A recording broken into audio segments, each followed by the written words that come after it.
1872. The Great Plains.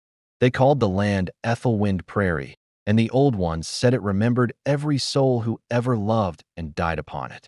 Before the first promise was spoken, before Heartbreak had a name, there was Caleb Boone, a man born of dust and distance, and Clara May Turner, whose heart was softer than the world she lived in.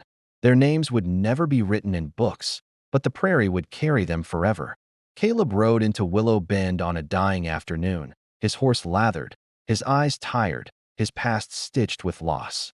Men like him didn't expect mercy. They expected survival. Fate, quiet and cruel, placed Clara May in his path like a question the land demanded he answer. She stood in the doorway of Turner's Dry Goods, sunlight caught in her hair, the wind lifting her skirt just enough to remind the world she was still alive. When their eyes met, the prairie seemed to inhale. Some meetings feel borrowed from another lifetime. This was one of them. They did not fall in love loudly. The West did not allow that. Love came in fragments, shared looks, long pauses, hands lingering longer than manners allowed. Caleb fixed fences for no pay. Clara saved him the last cup of coffee each morning. Under a sky stitched with stars, they spoke of futures that felt dangerous to imagine. Caleb told her about the silence of the trail, how loneliness howled louder than wolves. Clara told him about waiting, how waiting teaches the heart to ache without breaking. Together, they built a fragile sanctuary against a brutal world. The cattle drive came with the spring thaw, inevitable as sorrow. Money was scarce. Pride was loud. Caleb tried not to leave. The land did not care. On the morning of his departure, the sky was pale and watchful. Clara pressed her forehead to his chest, listening to a heartbeat she feared she would soon be forced to remember instead of hear. "I'll come back," he said, his voice breaking against the wind. "Before the first frost. I swear it." She smiled, because that's what strong women did when the truth hurt too much. But as he rode away, dust rising like a funeral shroud, the prairie fell silent, because it already knew what men learned too late.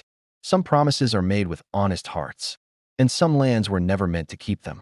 Waiting did not begin gently. It struck like a slow knife, and Clara May Turner felt it the very first night she slept alone, knowing the man she loved was somewhere beneath the same sky, but impossibly far away.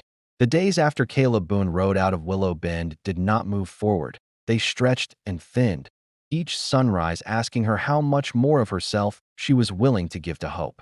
Every morning she woke before dawn, listening for hoofbeats that never came, her heart leaping at every sound only to fall harder when silence answered back. She learned the shape of absence, how it sat beside her at the table, how it lay next to her in bed, how it followed her through town like a shadow that refused to leave. She saved his place without thinking, cleaned his mug until the glaze dulled, folded his name into her prayers until it felt worn and fragile. She spoke to him when no one could hear, telling him about the wind bending the tall grass, about the way the prairie looked lonelier than before, about how she counted sunsets now instead of days because days asked too much. Each footstep outside her door made her heart betray her. Each stranger that wasn't him stole a little more of her strength. Weeks passed without word, then months. Summer burned hot and cruel, cracking the earth and her resolve at the same time. The town went on living as if love were not being tested in one quiet house at the edge of the road. New faces arrived. Old ones vanished into shallow graves the prairie barely acknowledged. The saloon laughed louder. Life moved forward without her consent. Clara stayed still. She wore patience like armor and hope like a bruise that never fully healed. Far from Willow Bend, Caleb rode with her name carved into every breath. The trail showed him no mercy. Storms scattered cattle into chaos. Men fell sick, broke bones, disappeared into grass that swallowed them whole.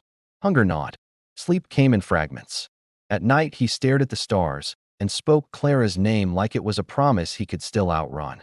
When a bullet tore into his shoulder during a desperate stand, he tied himself together with shaking hands and rode on, blood soaking his shirt, because stopping felt like dying. Pain meant nothing. Time meant everything. A letter finally reached Clara, the paper soft from rain, the words uneven but alive. "I am still coming back." She pressed it to her chest and cried until her ribs ached, until believing felt possible again, until the waiting returned heavier than before. Fall crept in slow and unforgiving. The wind sharpened. Nights grew longer. Cold settled into her bones. Clara stood at the window every evening, eyes fixed west, whispering his name into the dark like a prayer the land refused to answer. She did not know when waiting stopped being something she was doing and became something she was. She only knew that loving him was costing her pieces of herself, and the prairie, wide and unmoved, watched in silence, already deciding how much more it would take before it gave nothing back. Winter crept across the prairie like a quiet thief, stealing warmth, stealing color, and slowly stealing hope. Clara May Turner had waded through summer's fire and autumn's golden ache, and the prairie had carved its lessons deep into her heart. Every morning she rose with the weight of absence pressing against her chest.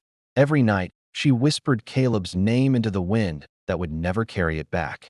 She kept his place at the table, his mug on the counter, the fireplace glowing low as if it could hold back the cold that had settled in her bones. The town moved on. Men laughed, women gossiped, children played, and she stayed behind the dry goods store counter, counting shadows instead of hours, memorizing the shape of emptiness Caleb had left. One evening, a sickness came with the frost, swift and unyielding, and it swept through her like wildfire. Clara burned with fever, her breath short and shallow, her hands reaching for a phantom warmth that was no longer there. She called his name in the dark. I waited. She whispered through cracked lips. I kept believing. But the prairie gave no answer. Caleb rode through the stormy north, oblivious to the snow creeping southward, his body aching, his shoulders still raw from the bullet that had tried to claim him. He thought of her every mile, praying that the stars, sharp and distant, would guide him home. When he finally crested the last ridge into Willow Bend, the town was silent beneath early winter snow. The church bell tolled, the dry goods store shuttered, and then the words he never wanted to hear. Clara May Turner was gone. The fever had taken her before he could ride into her arms. Caleb fell to his knees in the snow, the wind biting at his face, the prairie stretching endless and cruel around him. He could not cry. There were no tears left. He pressed his hands to the cold earth where she lay, speaking to her as if the snow would carry his voice. I tried, he whispered. I came back. I promised. The prairie answered only with silence, endless and indifferent. And in that silence, Caleb understood the cruel truth of promises made too late. He stayed by her grave through the long winter, speaking to her, apologizing, loving, until spring cracked the frost and forced him to leave, knowing that some love, no matter how deep, cannot survive the land's relentless memory. The prairie had taken Clara. The promise remained, broken and beautiful, buried beneath snow and sorrow. And Caleb Boone rode away, a man hollowed by love, carrying a grief the land would never forget. Spring arrived slowly, timidly, but it could not bring warmth to a heart frozen long ago. Caleb Boone rode through the remnants of winter, the prairie stretching endless and unforgiving before him. He had stayed too long by Clara May's grave, speaking to the earth as if words alone could reach her, and each day he had felt the hollow left behind grow heavier. The townsfolk whispered about the quiet cowboy who never left, who carried grief like a saddle on his back. He fixed fences, helped neighbors, did what he could to survive among the living. But the weight of what he had lost followed him in every gust of wind. At night, he would lay under the stars and speak to Clara May as if she were there, telling her everything, the small changes in Willow Bend, the way the prairie bloomed, how he still loved her with every breath he had left. The prairie, wide and endless, listened silently, as it had always done. Some nights he wept, letting tears fall onto his hands and into the soil, wondering if the land remembered her better than he ever could. By summer, Caleb knew he could not stay. The prairie had claimed her, and it had almost claimed him. He saddled his horse and rode west, carrying the broken promise like a wound that never healed, whispering her name into the wind that had carried nothing back before. Yet, sometimes, when the dusk stretches red across the plains, the wind seems to sigh with a voice that is not his own. Travelers say they can hear a man calling a woman's name, soft and aching, a sound full of regret and devotion, a voice bound to the land. The prairie kept its memory, but not its mercy. Caleb Boone rode on, hollowed by love and loss, a ghost of the man who once promised to return.